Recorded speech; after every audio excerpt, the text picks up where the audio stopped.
restaurant.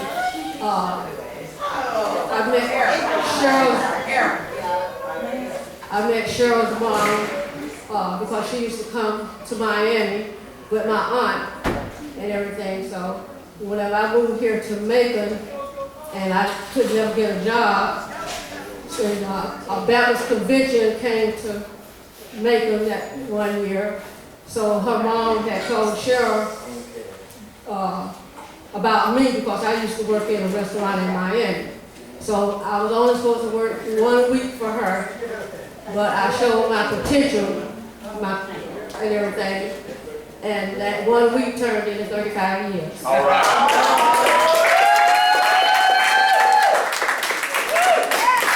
And many pork chop sandwiches later, you still here. God bless you. Tell us some stories. Pat, tell us some stories.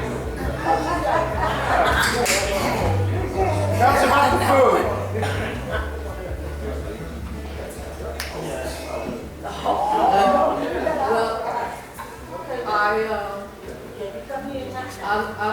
I met a lot of musicians even before I even came here to Macon because I was in the music industry there. So I used to work in a warehouse, putting records and stuff where you used to send to the mom and pop stores. And my friend, she went back to the radio station, started working at the radio station, and her sales position came available. So I recommended myself for the sales position, and I got it. So I sold music all over the state of Florida, and I had a couple of stores in Georgia. So I got a chance to meet a lot of artists because with me being a salesperson, I did put motions at the record stores and everything where customers came and got his autograph signed, from the artists and everything. So coming here to Macon and working here at Grant, I still, met a lot of artists and stuff. So I just love being in the music industry. I love what I do. And we love you.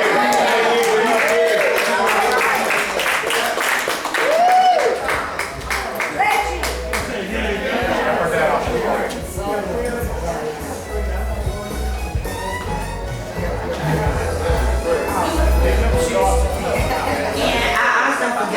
Shout out to one of the biggest people and one of our most supporters that do a lot for us. And I really hate that I forgot him.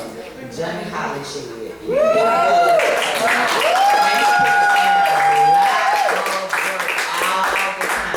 And so I had to get up here and acknowledge him because he is great. He is. Yes, he is amazing. We love you, Johnny. Johnny, thank you, baby. I really appreciate you.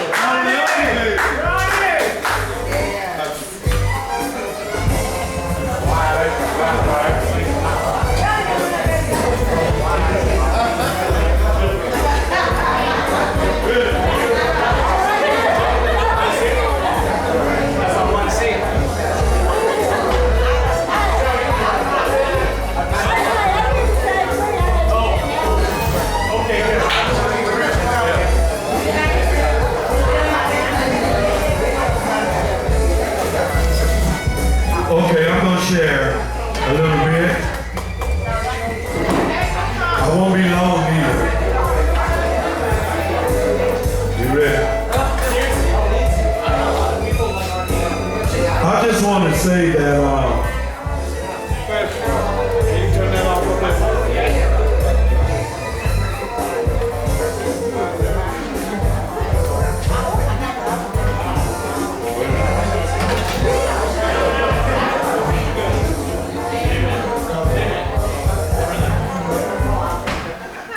okay, I just want to say that this is one of the most special places that I can imagine that there is on the planet. Because this place the motor, the engine that runs this place is love. And I've been a few places in my time on the planet. And I'm in arts. I sing and I'm an actor and all that good stuff. So I'm always kind of around that atmosphere. But this is a magical atmosphere. And to hear the history from Ms. Cheryl and from Mr. Ed, it solidifies to me why it has the value that it does today.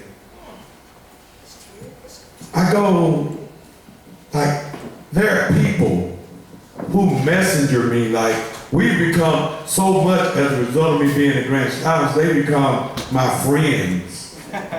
They live in Italy, they live in Denmark, they live in Liverpool. And I mean, they keep up with me every week as a result of being a part of Grant's Lounge.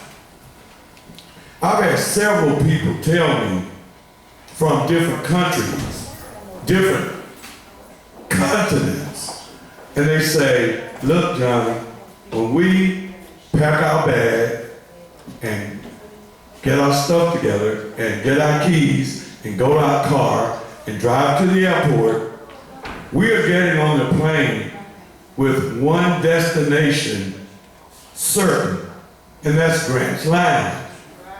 Anything else in America that we do is a byproduct of us intending to come to Grant's Lounge.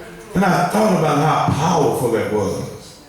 When people are telling me they're leaving their house in Australia, making sure they got a babysitter for their kids, this is how they express it to me.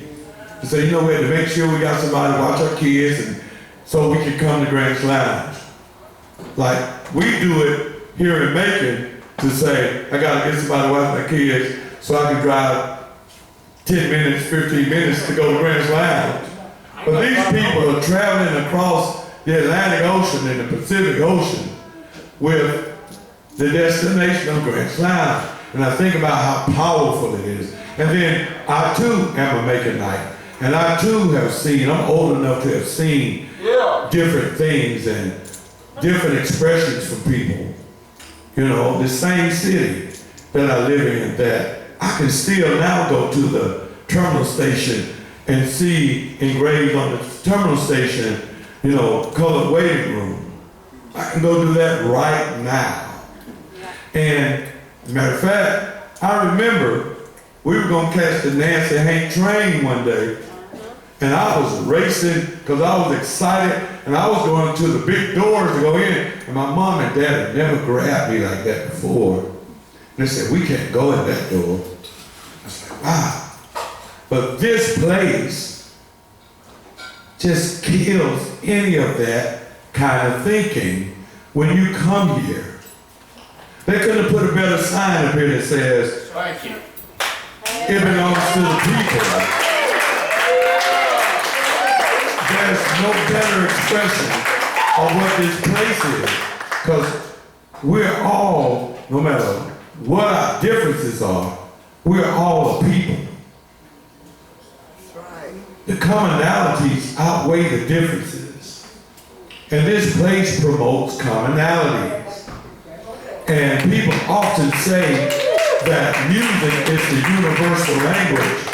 Well, certainly it's a priority here, because all the talk has been about music, There's no other place I go where I see the different shades of people, but it doesn't matter, because all I see is people. Amen. And there's just no other place like this place. And all of us owe it to anybody we know to get them to come to this place, so they can have that experience and see for themselves that togetherness does exist. Because it does exist here. You know, it's kind of weird that it's a bar, that it's a lounge, that I use to promote that. We can't help that. You know what I mean? one of my friends often says, Odessa, she says, I'm getting ready to go to church. I said, where you going to church, Odessa? Grand Slam. And I understand it. You know, I understand it. And it's a magical, magical, magical place. That's right. You know what I mean? It's a magical, magical, magical place. And this place is just about love. That's the main thing that I get from being in my experience at Grand Lounge, because you see it in action. You see so many people that might not have ever spoken to each other become friends. How much more beautiful can you imagine? You know what I mean? Oh man. And you never know who's gonna come into Grand Lounge. And pick up a guitar and play. Yeah. So many wonderful people, man, that pass these doors. So many wonderful people here right now. You know what I mean? I'm looking down and just seeing wonderfulness. Writing it down, making mean words and shit. So, if you can't tell by now, a part of my heart is here. I'll never forget Mr. Grant. I used to see him. I was at another place and I was doing something similar. And I would notice, I said, hey man, that's Mr. Grant over there. I had no idea he was in there scouting me. And then when he spoke to me and invited me to come over and be a part of, man, I was so excited. And I tell him and Michelle all the time, you know I'm an honorary Grant. You know? And I'm just so thankful to have the opportunity to be a part of all of this magic and all this love. And I try to do my best to honor that. And this is, well, thank you. That's all I got. When did you start with him, Johnny? How long you been in, Johnny? 6 years. 6 years?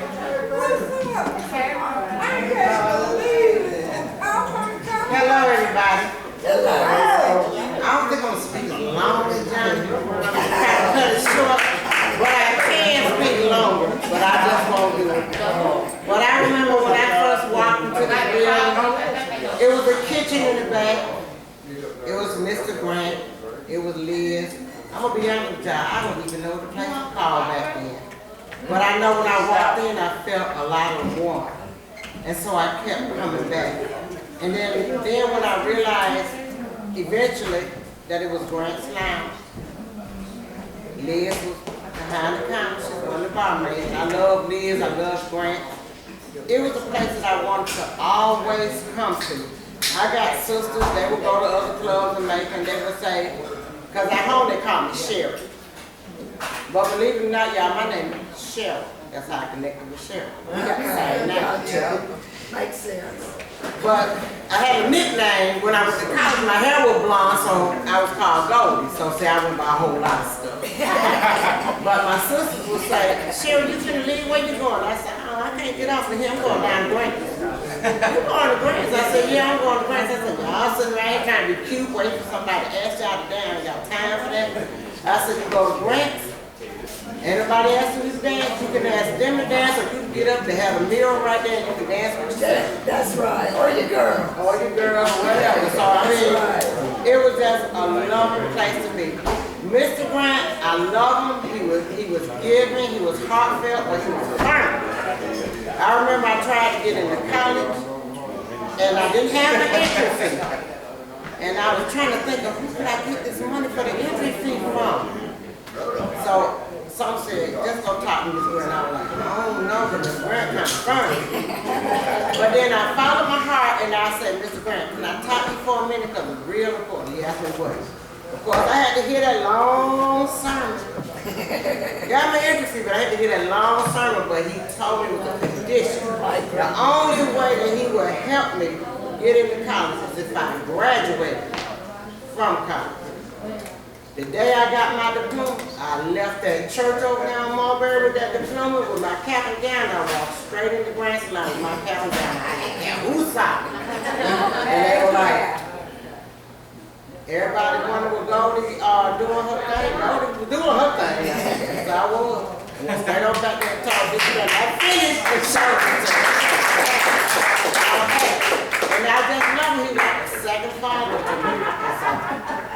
Hey, y'all, ain't no better home than this right here. I remember this, the last thing I'm gonna say, I'm telling y'all how much I love this place. I remember when you had ladies' night on Tuesday, you had ladies' night on Thursday. Well, this year right here, I was here Tuesday, Thursday, Friday, Saturday. Had they been on Sunday, I'd have been here on Sunday.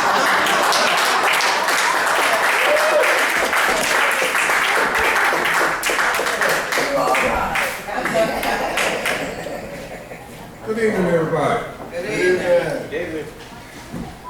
I'm the good doctor sitting high on the throne, and I'll rock your body while we get it on. See, I operate. I don't hesitate, and if we make a date, I won't be late. Got my little black bag, and it's full of tricks, and I make better love than Moby Dick. I don't take no job. I'm the good doctor. I'm all the way live, from the bottom to the top, top to the bottom. I got the problem while I still got it. Damn. Hey, y'all.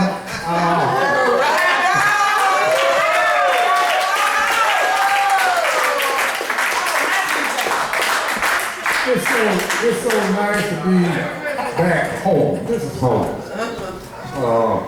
I started working down here, and I think it was 75 or 76. Mr. Grant gave me a job. I started off as a doorman. And I worked as a doorman for a while, but my passion was getting up there in that DJ booth.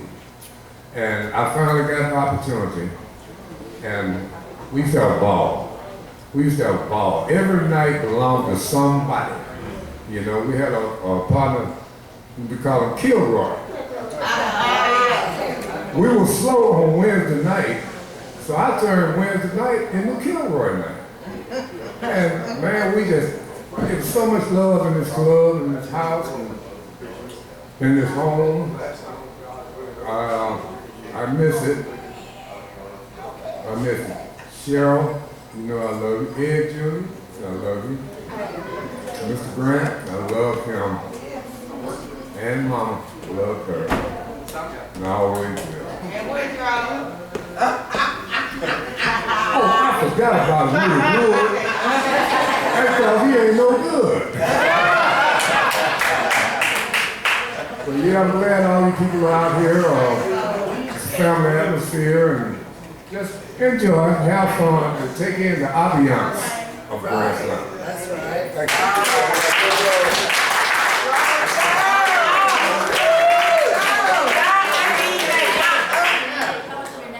They call me the good Dr. Rolo. Okay. Yes, ma'am. Rolo. My brother. All right. You doing okay? Hey, man, how you doing? All right. Is that it? Anybody else? James! James Duncan? James.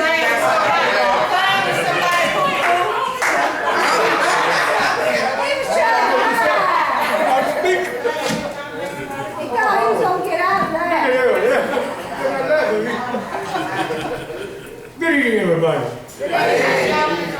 I too am a part of Vietnam.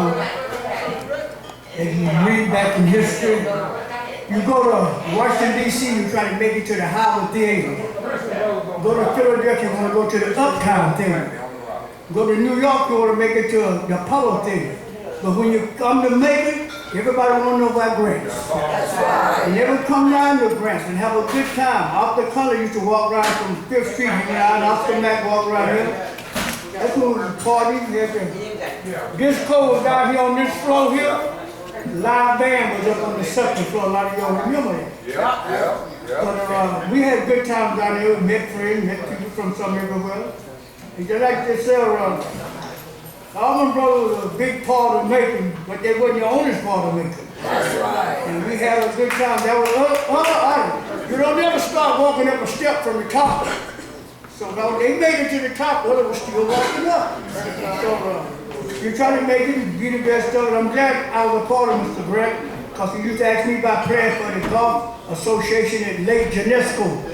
And we used to go out there and play New York Golf Tournament. We used to play for him out to Lake Genesco. And we had a good time. We're just like a big happy family. And we're going to keep right on having this big happy family. Thank you.